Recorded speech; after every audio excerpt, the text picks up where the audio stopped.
Nós estamos de volta com você hoje e nós vamos falar sobre a nossa força, de como ela vem de Deus. Capacidade, talento, força, disposição, oxigênio, tudo que nós precisamos para fazer, realizar e poder produzir.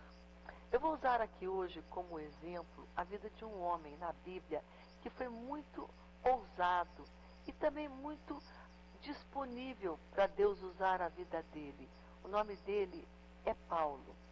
Ele era um perseguidor do povo de Deus, mas Deus um dia teve um encontro com ele e ele parou de ser Saulo e foi transformado no apóstolo Paulo. E Paulo, ele logo começou a colocar em prática, a falar de Jesus, a evangelizar, a pregar, a realmente trabalhar. A sua vida ela foi gasta, ele foi assim, totalmente em prol de levar o evangelho. E é interessante que a gente vai poder ver aqui em várias passagens. Eu tenho aqui um de Atos, capítulo 19, que diz assim, sobre o apóstolo Paulo. E Deus, pelas mãos de Paulo, fazia milagres extraordinários. Quem fazia os milagres era Deus, mas era através de Paulo. A ponto das pessoas de levarem aos enfermos lenços e aventais do seu uso pessoal, diante dos quais as enfermidades fugiam das suas vítimas e os espíritos malignos se retiravam. Olha só, quando ele tinha tanto poder, tanta autoridade, unção de Deus sobre a vida dele, que os enfermos, né? Eles viam e eles queriam algo de Paulo, né? Algum lenço, qualquer coisa que era do uso dele, que tinha tanto poder, tudo que ele tocava, contato, tinha tanta autoridade, que aquilo já tocando no enfermo já trazia cura. Tamanha era a unção de Deus sobre a vida de Paulo. E aonde ele passava, Deus usava a vida dele. Por isso diz bem claro aqui, Deus, pelas mãos de Paulo, eram as mãos de Paulo, mas era Deus através daquelas mãos, fazendo o quê? Milagres extraordinários. E aqui, mais um pouco adiante, em 2 Coríntios, o próprio Paulo registra algo. Ele fala de que, para que ele não se ensoberbecesse, né, não ficasse se achando, não ficasse cheio de vaidade e orgulho, porque ele podia pensar, poxa, até algo meu, um lenço, uma coisa, um avental, algo pessoal, as pessoas tocam e elas são curadas. Ele podia se achar e achar que algo que ele tinha e que ele tinha poder, inclusive pessoas viam ele e falavam, né, ó, isso aqui é poderoso, mas ele tinha que sempre estar reconhecendo de que o poder, a glória, a autoridade, tudo que ele tinha era emprestado, não era dele, era Deus através dele fazendo isso. E aqui nessa passagem de 2 Coríntios, capítulo 12, Deus fala com ele e ele reconhece isso.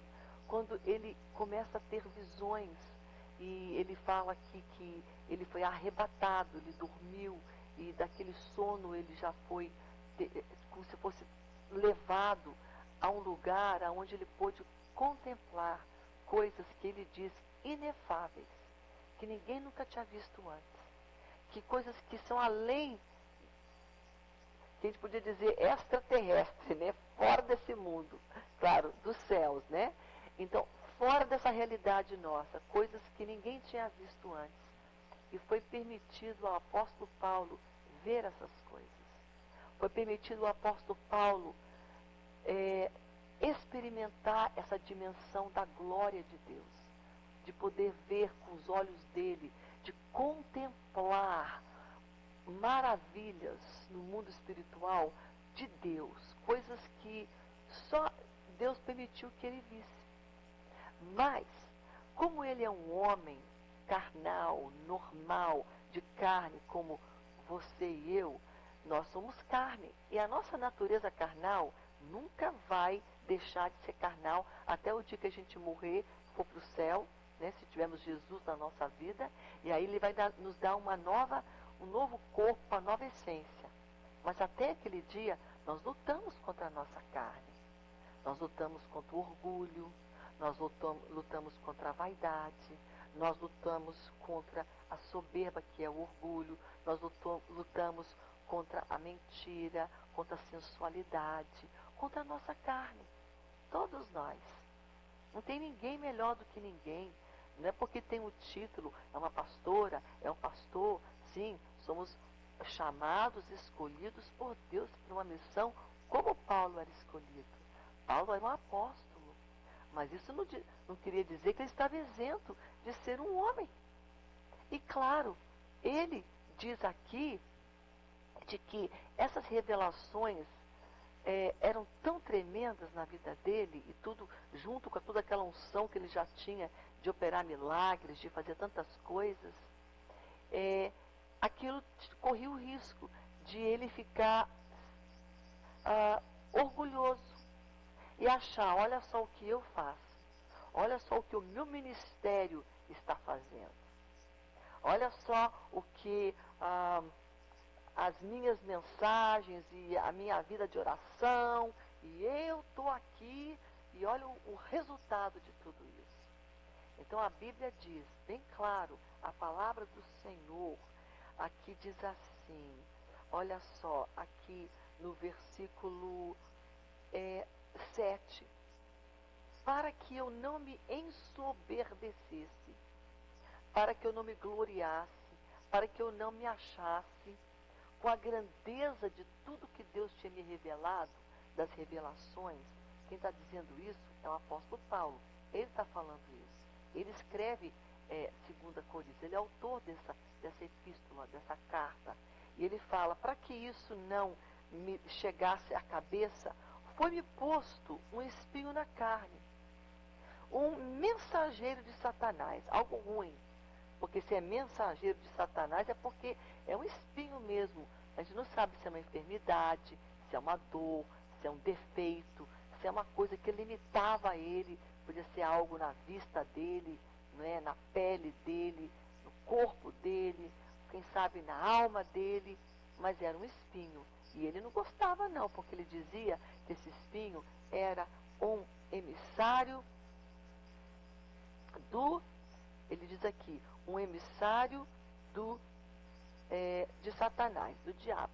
Era um mensageiro para me esbofetear, a fim de que não me exaltasse, a fim de que, para o propósito, para o fim, de que eu não me achasse, de que eu não me orgulhasse de tudo aquilo que Deus tinha colocado para mim fazer, e aquilo um dia subisse à minha cabeça e eu achar, não é, que eu sou melhor. E na realidade, não eram tantas coisas que ele fazia, mas eram aquelas visões tremendas, que ele fala inefáveis, que ele nunca assim podia imaginar, que Deus mostrou para ele. Ele foi escolhido para ver um pouco do céu aqui na terra. Praticamente isso. Para ver coisas celestiais que ninguém tinha visto. Então, para que ele não chegasse um dia e falar, olha, eu acho que eu sou melhor que você, sou mais espiritual, porque Deus me mostrou coisas que ele não mostrou para você. Porque é assim que muitas vezes nós somos. Mas eu tenho isso aqui, e Deus me usa assim, e Deus faz isso com a minha vida, sempre querendo, às vezes, se comparar. Na realidade, a comparação é uma evidência de orgulho na nossa vida. Quando nós temos tendência a comparar, já se detecta orgulho na nossa vida. Você sabia disso? Se você não sabia, fique sabendo que o próprio ato de comparação, vou comparar quem sabe, uma vestimenta, ou comparar um objeto, ou comparar algo, ou comparar um talento, ou comparar uma igreja, maior, melhor. Só o ato de comparar já diz que há orgulho no nosso coração.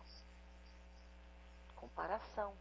Quando a gente começa a comparar o que temos, o que somos, o que fazemos, com o que os outros têm, fazem e possuem e são. Então, aqui o Espírito Santo está falando para ele, olha, para que você não fique comparando, se achando melhor, porque você teve revelações que outros talvez não tiveram, e aí Deus permitiu esse mensageiro de Satanás. Não era uma coisa boa, era talvez uma enfermidade, algo doloroso, que não é algo bom, porque tudo que vem de Deus é bom. Deus não é autor da miséria, da dor, da enfermidade. Enfermidade é consequência de pecado, do pecado. Então, esse espinho foi dado para ele não se achar melhor, maior do que outros. Então, hoje, vamos aprender algo. Porque tudo que está na Bíblia é para a gente aprender, nos exortar, nos ensinar, nos libertar e nos curar e fazer de nós pessoas conforme a pessoa de Cristo, nos tornar como Jesus.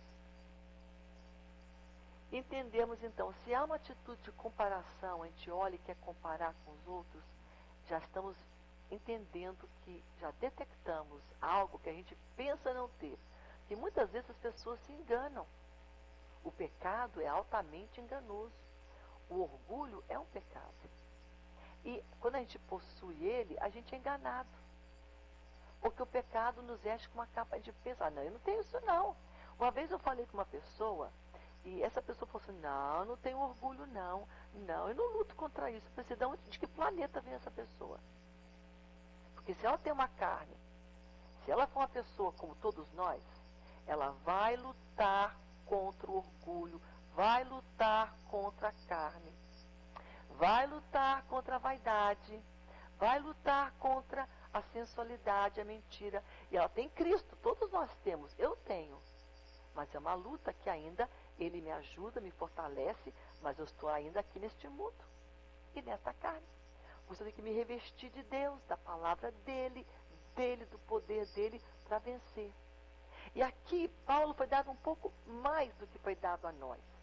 Eu não tive essas revelações do apóstolo Paulo. Você teve? Inefáveis, que ele viu os céus e coisas. Aqui a Bíblia fala que ele foi para o terceiro, olha só, foi arrebatado ao terceiro céu, né? Não sei se estava no corpo, fora do corpo, não sei se eu fosse assim, sabe, Deus me arrebatou e foi um paraíso ouvir palavras inefáveis, a qual não é lícito ao homem referir. De tal coisa me gloriei, não porém de mim, mesmo salvo das minhas fraquezas.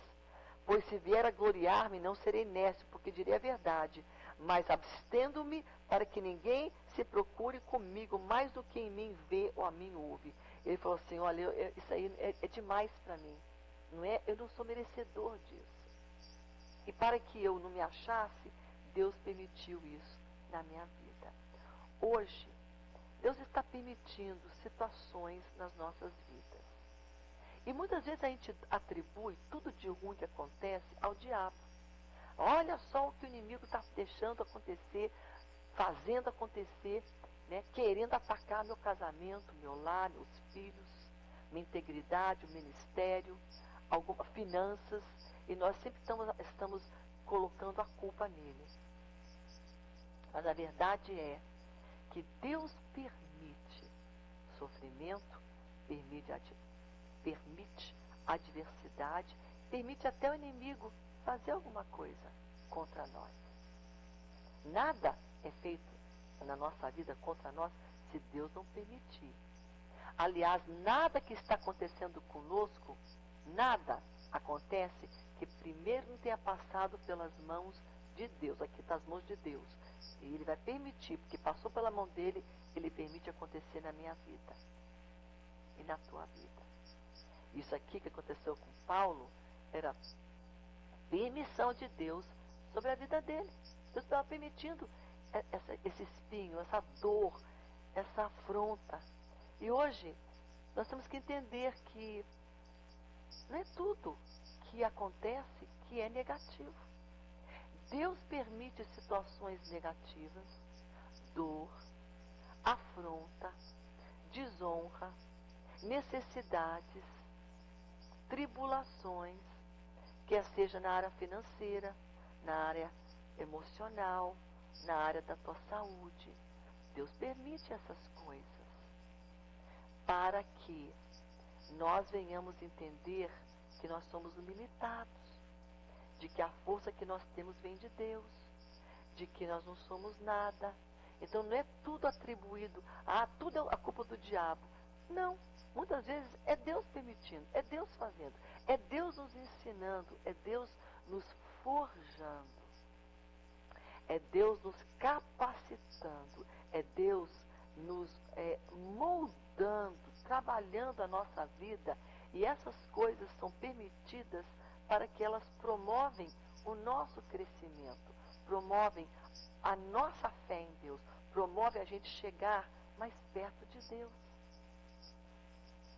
Está entendendo o que Deus está falando com você hoje, comigo?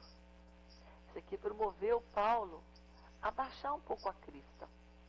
E Deus vai permitir situações para baixar a nossa crista também, para nos fazer humildes, para nos colocar no lugar onde nós podemos ser úteis a Deus.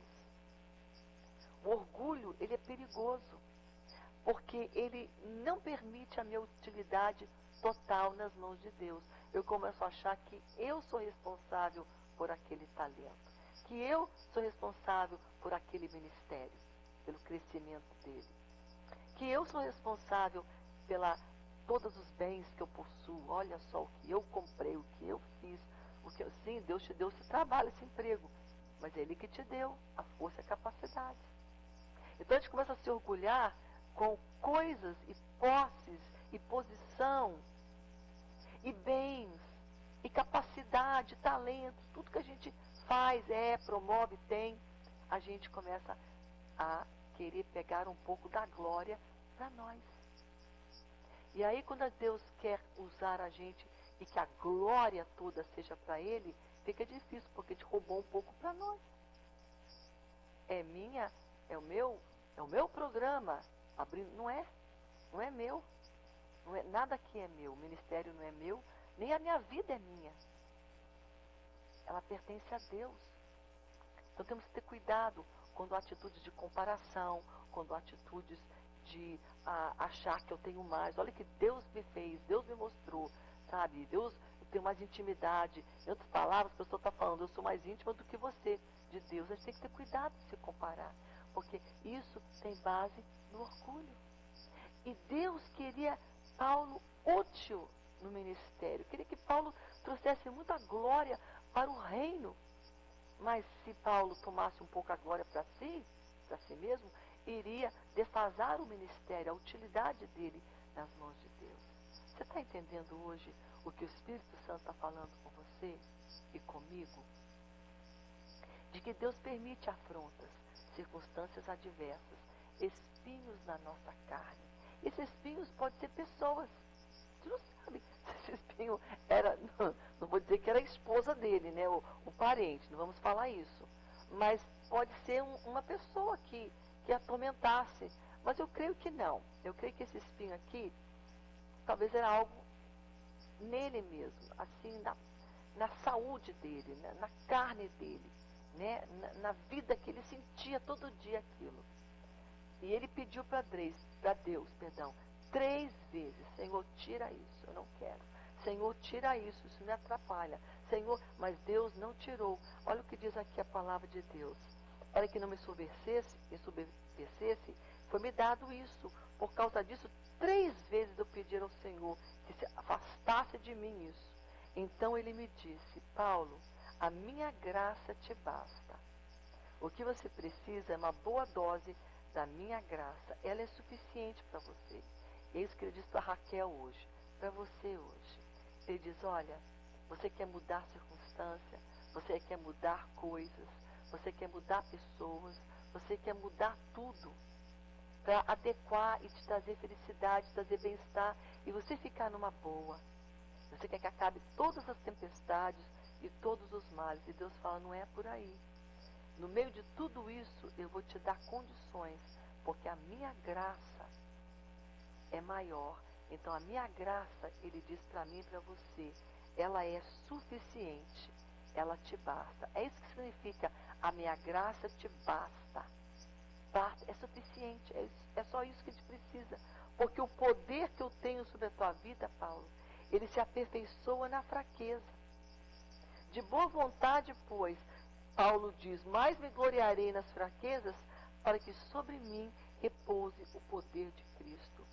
Pelo que sinto prazer nas fraquezas, prazer nas injúrias, prazer nas necessidades, prazer nas perseguições.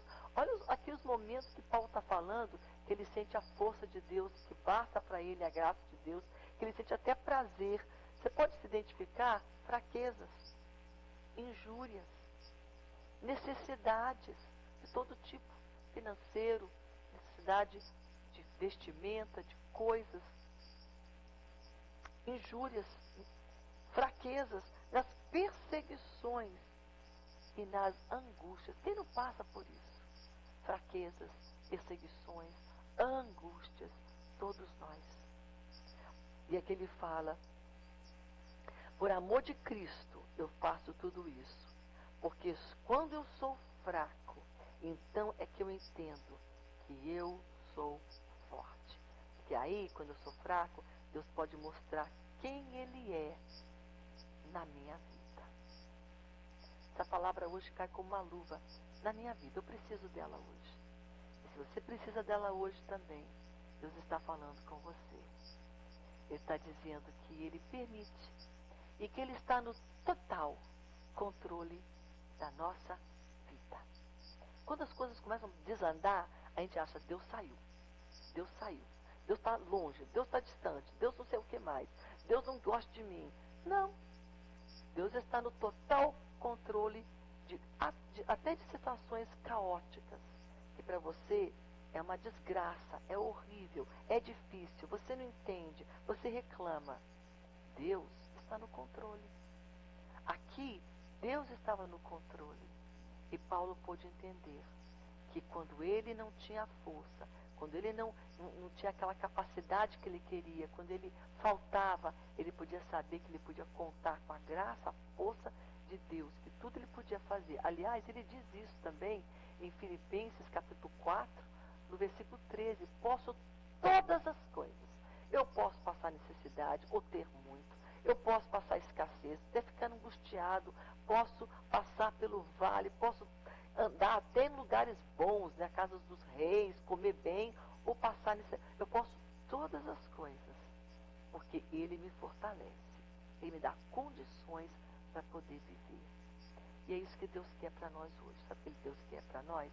A realização disso. Quando eu falo a realização disso, é a compreensão disso. Que eu venha entender isso. Compreender. Não adianta nada achar bonito se eu não estou entendendo e pegando para mim e colocando em prática e dizer isso aqui é para mim hoje. Eu preciso desta palavra hoje. Deus está falando conosco hoje. Amém? E Ele ama porque Ele nos ama. Você acha que Deus fez isso para Paulo, porque Ele tinha raiva de Paulo? Porque Ele queria ver a desgraça de Paulo? De maneira nenhuma. Ele amava demasiadamente Paulo e queria bênção sobre Paulo, utilidade, homem de Deus, fortalecimento, um ministério repleto de bênçãos, de milagres, de autoridade, poder. Ele queria até mais para Paulo. Mas quando a gente quer mais, nós temos que ir pela direção contrária, para o menos. Quanto mais a gente quer mais de Deus, vai ter que ter menos da nossa vontade e menos de nós. Amém? João falou isso muito bem em João capítulo 3, versículo 30. Ele fala assim, que Jesus cresça, que Ele sempre cresça e eu diminua. Que eu fique pequeno sempre e ele fique grande. É mais ou menos isso o que está escrito aqui nessa passagem também. Tudo mais ou menos não, tudo está numa harmonia, porque a palavra de Deus é assim. Você pode ir para um lado, para o outro, ela é toda coerente, ela toda se une. Há uma unidade nas Escrituras que é tremenda. E nós estamos falando hoje sobre essa questão, não é? De que tudo que somos, toda a força que temos, vem de Deus. Agora temos que reconhecer. Se eu não reconhecer isso, eu vou me achar. Vou me achar e aí é perigoso se achar, porque Deus às vezes ele dá um jeitinho, a gente dá um tropeçozinho e a gente vai entender que nós dependemos dele. Amém? Nós vamos agora para o nosso intervalo. Eu aguardo você no próximo bloco. A gente tem mais coisas para falar hoje aqui sobre esse assunto que Deus está falando conosco hoje sobre ele. Tá bom? Daqui a pouco mais eu volto com você.